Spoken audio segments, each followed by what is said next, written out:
bonjour, chers amis internautes. Merci d'être là avec nous, chers amis auditeurs de Radio Lamandie Fleury. Donc, c'est toujours un plaisir de partager avec vous. Et aujourd'hui, nous avons ce plaisir, ce privilège d'entendre à nouveau notre formateur, Pasteur Jules, qui souhaite s'entretenir avec nous afin de souhaiter ses vœux. Donc, dans un premier temps, Pasteur Jules, pourriez-vous nous dire comment avez-vous vécu cette année écoulée? Et dans un deuxième temps, comment vous envisagez, bien sûr, l'année qui se présente? Un grand merci à l'ami Dorine pour cette présentation. Je voudrais saluer tous nos amis internautes, tous nos amis aussi de la radio Lamandier Fleury, vous qui nous avez soutenus par votre présence en écoutant la radio Lamandier Fleury et aussi en visitant notre site YouTube. Nous voulons singulièrement remercier notre ami Pascal pour le travail qu'il opère dans cette, je dirais, dans cette œuvre. Que le Seigneur puisse richement le bénir ainsi que notre amie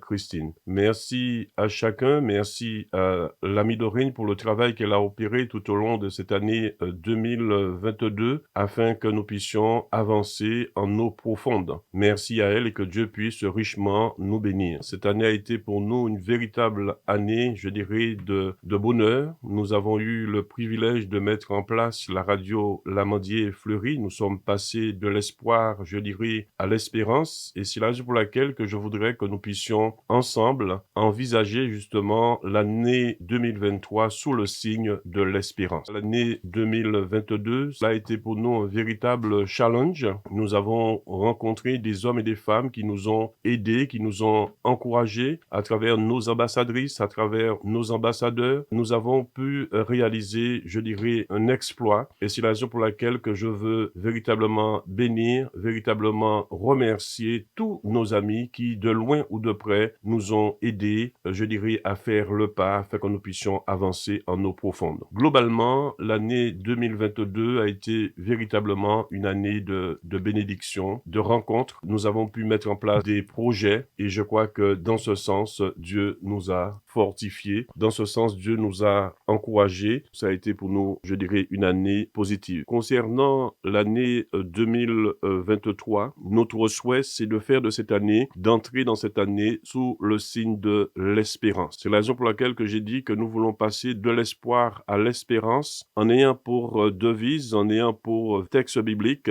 1 Corinthiens le chapitre 13, le verset 13, lorsqu'il est parlé des trois vertus théologales, lorsque l'apôtre Paul nous dit au verset 13 du chapitre 13, maintenant, donc maintenant, aujourd'hui, au moment où l'on parle, nous voulons véritablement entrer dans, je dirais, dans cette dimension de l'espérance. Et tout au long de cette année 2023, nous allons véritablement développer le concept, je dirais, de l'espérance. Qu'est-ce que c'est que l'espérance et pourquoi être dans l'espérance et quelle différence que nous faisons entre l'espoir et l'espérance. Donc, maintenant, ces trois choses demeurent, la foi, l'espérance, l'amour. Mais la plus grande de ces choses, c'est l'amour. Et si nous voulons véritablement, en fin de compte, entrer dans la dimension totale de l'amour, nous devons maîtriser la foi et nous devons aussi maîtriser, je dirais, l'espérance. C'est pour cela que nous allons tout au long de cette année 2023 travailler sur l'espérance. Que Dieu puisse nous donner tout un chacun à réfléchir sur cela, à méditer sur l'espérance et à entrer dans cette dimension. Donc, un grand merci à vous. Que le Seigneur puisse richement vous fortifier, vous encourager tout au long de la vie humaine, tout au long de nos parcours de vie. Il y a des difficultés, il y a des obstacles, mais je crois que Jésus a vaincu les forces du mal. Et c'est la raison pour laquelle que nous sommes optimistes pour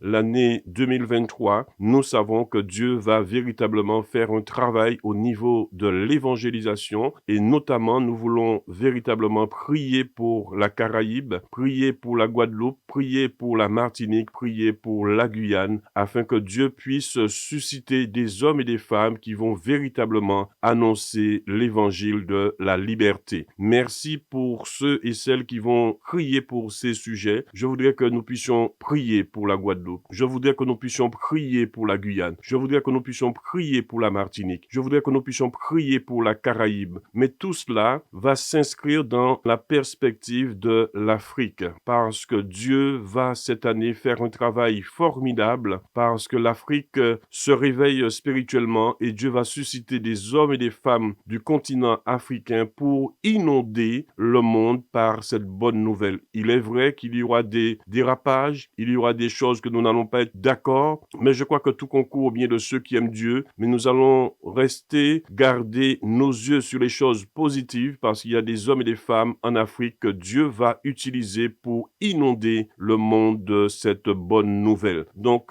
prions pour le continent africain parce que Dieu aime l'Afrique et l'amour de Dieu pour l'Afrique est un amour, je dirais, incommensurable. Et nous allons voir comment Dieu aime ce continent et comment Dieu va réveiller des hommes et des femmes qui vont partout le monde, qui n'auront pas peur de quitter leur continent pour aller déverser cet amour fraternel sur l'humanité. Donc, prions pour la Guyane, prions pour la Guadeloupe, prions pour la Martinique, prions pour la Caraïbe, prions pour la France, prions pour l'Europe, dans la perspective de voir l'Afrique continuer de se réveiller pour apporter au monde cette bonne nouvelle de l'Évangile. Donc, que le Seigneur nous fortifie, que le Seigneur nous encourage. Merci à vous, chaque ami internaute. Merci pour votre soutien, votre encouragement. N'hésitez pas à prier pour nous parce que la prière demeure, je dirais, l'élément essentiel pour annoncer la bonne nouvelle. Que Dieu bénisse l'Afrique, que Dieu bénisse la Caraïbe, que Dieu bénisse les Antilles, que Dieu bénisse l'humanité tout entière et qu'ensemble, nous puissions mettre ensemble, je dirais, notre savoir-être, notre savoir-vivre pour pouvoir ensemble annoncer la bonne nouvelle du Christ. Merci à vous, merci à chaque ami internaute, merci à nos amis de la radio L'Amandier Fleury, merci aussi à ceux qui ont participé à nos émissions radiophoniques. Merci parce que tout un chacun, vous avez été présente et présent pour pouvoir nous encourager. Merci à chacun de vous, vous n'êtes pas oubliés. Je voudrais pas nommer tout le monde pour ne pas faire de distinction, mais j'ai aussi un clin d'œil pour le pasteur Jean-Marie Chevrier qui nous a soutenus, qui nous a encouragés, qui nous a donné aussi à avancer un peu plus loin en eau profonde, que le Seigneur puisse le bénir. Merci à tout un chacun, merci à l'amie Dorine pour le travail aussi qu'elle opère au niveau de la programmation, au niveau de l'organisation. Donc vous n'êtes pas oubliés, faisons véritablement de 2023 l'année de l'espérance. Que Dieu nous bénisse, que Dieu nous fortifie. Et je termine par ce texte, 1 Corinthiens 13, le verset 13. Maintenant, donc, ces trois choses demeurent, la foi, l'espérance, l'amour. Mais la plus grande de ces choses, c'est l'amour. Donc, mettons en place aujourd'hui une stratégie pour passer de l'espoir à l'espérance. Que Dieu nous garde, que Dieu nous bénisse et sachez que Dieu nous aime et il veut nous utiliser parce que la moisson est grande, il y a peu d'ouvriers. Prions pour que Dieu puisse